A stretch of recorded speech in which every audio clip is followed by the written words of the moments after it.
హద్దులు పెట్టాడు. ఏంటి హద్దులు? జీవికి ఇప్పుడు ఎగ్జాంపుల్కి మన ఇంట్లో గేదె ఉంది, ఇడిపించుకుంది.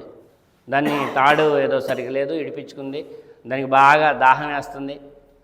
పక్కింటోళ్ళు వాళ్ళ గేదె కోసం కుడితి మంచి కలుపుకున్నారు, సద్దన్నం వేసి మంచి కుడితి కలుపుకున్నారు. ఈ మన గేదె ఇడిపించుకొని వాళ్ళ ఇంట్లో పోయి వాళ్ళ కుడితి తాగేసింది. దానికి తెలియదు అది మంది కాదు, తాగకూడదని. అర్థమవుతుందా?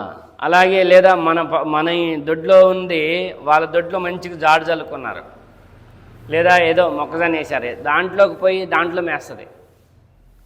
దాని కడుపు నిండా మేసి వస్తుంది, లేకుంటే ఆడే పండిద్ది. దానికి తెలియదు మన మొక్కజొన్న కాదు, మన జాడు కాదు, మనం పోకూడదని. కానీ మనిషికి నా ఇల్లు, అవునా కదా, నా పొలము, నా భార్య, నా పిల్లలు, ఈ హద్దు అనేది ఉంది. నా దేవుడు